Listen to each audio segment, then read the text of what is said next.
বন্ধুরা, স্বাগত তোমাদেরকে টুমটুম টয়সে।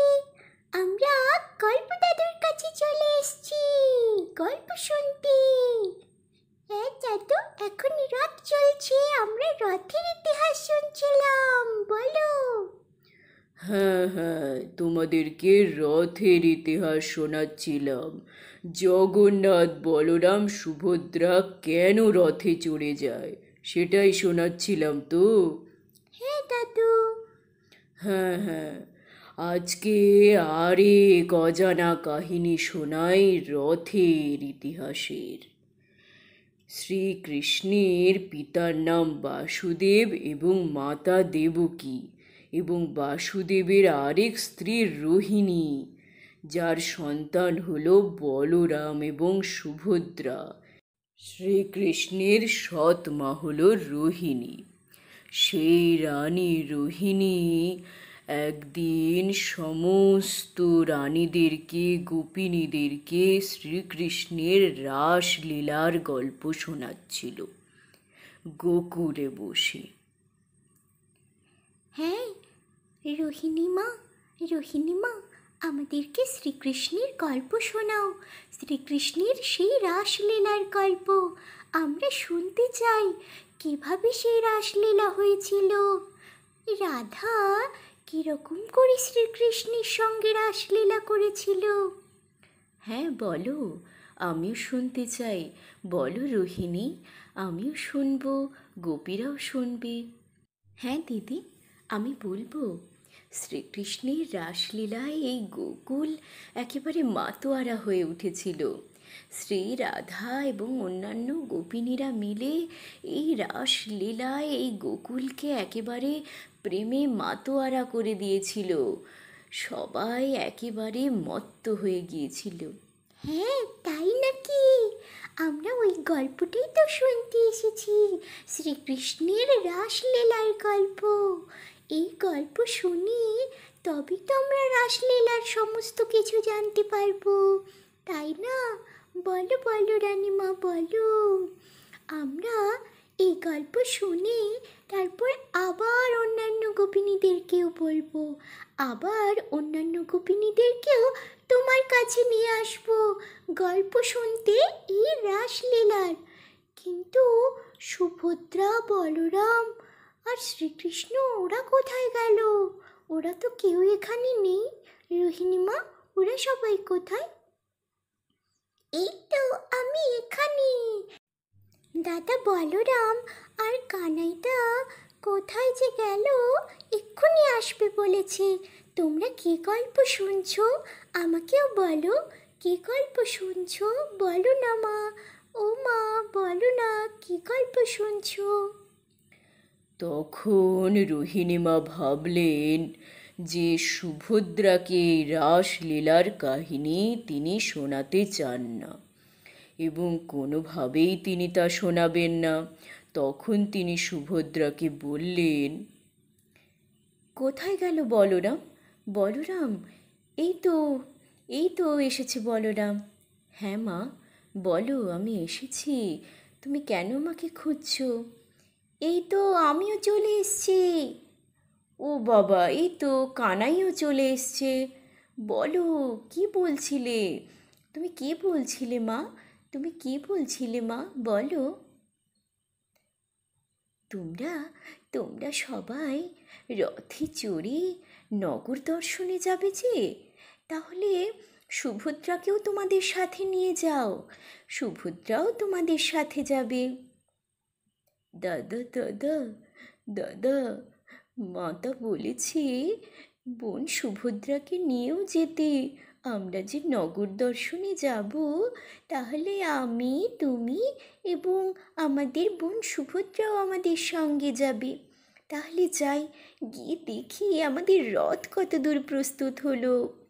এই তো একেবারে ঘোড়া বাঁধা হয়ে গেছে। আমি এই ঘোড়ায় চড়ে বসি, দেখি কেমন করে ঘোড়া ছুটতে পারে, কেমন করে আমাদেরকে রথে নিয়ে যাবে। এই তো ঘোড়া একেবারে প্রস্তুত। চলে এসো, চলে এসো দাদা, চলে এসো বলরাম দাদা, চলে এসো, বোন সুভদ্রাও এসো, আমরা রথে চড়ে বসি, এবার যে নগর দর্শনে বেরোবো। এই বলে শ্রীকৃষ্ণ অর্থাৎ জগন্নাথ, বলরাম এবং তাদের ছোট বোন সুভদ্রার রথে চড়ে নগর দর্শনের উদ্দেশ্যে যাওয়ার জন্য রথে চড়ে বসতে লাগলো। তারা খুব সুন্দর করে রথে চড়ে বসলো। সেই রথ দারুণ করে সাজানো হয়েছে এবং বোনও দেখে খুব খুশি হলো। দাদা, এই রথে কি সুন্দর করে সাজানো হয়েছে, আমার তো খুবই ভালো লাগছে, ভীষণ সুন্দর। তাড়াতাড়ি চলো, আমরা তাড়াতাড়ি যাই, দিয়ে নগরের সমস্ত দিক দেখে আসি, কি সুন্দর করে রথ সাজানো হয়েছে। এবং সেই রথে চড়ে তিনজন যখন বসল, তখন নারদ মুনি এসে উপস্থিত হলেন। নারায়ণ নারায়ণ, এ কি অভূতপূর্ব দৃশ্য, কি সুন্দর দৃশ্য! জগন্নাথ, বলরাম, সুভদ্রা তিনজনের রথে চড়ে নগর দর্শনে বেরিয়েছেন। আহ, এ যে দেখে আমার একেবারে চোখ ভরে গেল। আমি এই দৃশ্য আবার কবে দেখবো জানি না। কি সুন্দর এই দৃশ্য, কি সুন্দর এই দৃশ্য! বলরাম, জগন্নাথ, আমি আপনাদের কাছে প্রার্থনা করছি, আপনারা এভাবেই আমাকে দর্শন দেবেন। হ্যাঁ নারদ মুনি, আমরা আপনার কথা রাখতে এভাবেই প্রতি বছর রথে চড়ে আমরা 3 ভাই বোন নগর দর্শনে বেরোবো। আপনিও আমাদেরকে দেখবেন, আপনি তুষ্ট হবেন তো? নারদ মুনি, আমিও খুব খুশি হলাম। প্রতি বছর আমি দাদাদের সঙ্গে এভাবেই নগর দর্শনে বেরোবো। খুব ভালো লাগছে আমার এই কথাটা শুনে, খুব আনন্দ হচ্ছে। রথ এগিয়ে চলল। মাতা রোহিণীও বললেন, আমিও খুব খুশি হয়েছি। সুভদ্রা যে জগন্নাথ আর বলরামের সঙ্গে রথে চড়ে চলে গেছে, আমিও খুব খুশি হলাম। আমি ওদেরকে রাসলীলার কাহিনী শোনাতে চাইছিলাম না। শুনলে তো বাচ্চারা, কেন রথে চড়ে সুভদ্রা বলরামের সঙ্গে গেল।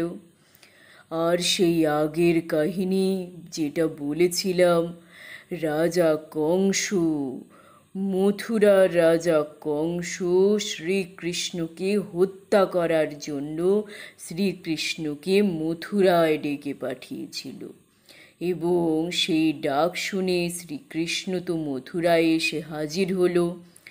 তখন শ্রীকৃষ্ণকে যখন কংস মামা মারার জন্য উদ্যত হলো, তখন শ্রীকৃষ্ণ নিজেই তার পা দিয়ে কংসকে পদদলিত করল।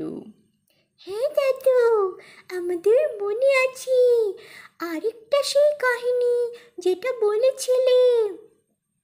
হ্যাঁ, আরেকটা কাহিনী যেটা বলেছিলাম, সেই যে যখন সুভদ্রা তাদের বোন কি করেছিল, বাপের বাড়িতে এসেছিল দাদাদের সঙ্গে দেখা করতে।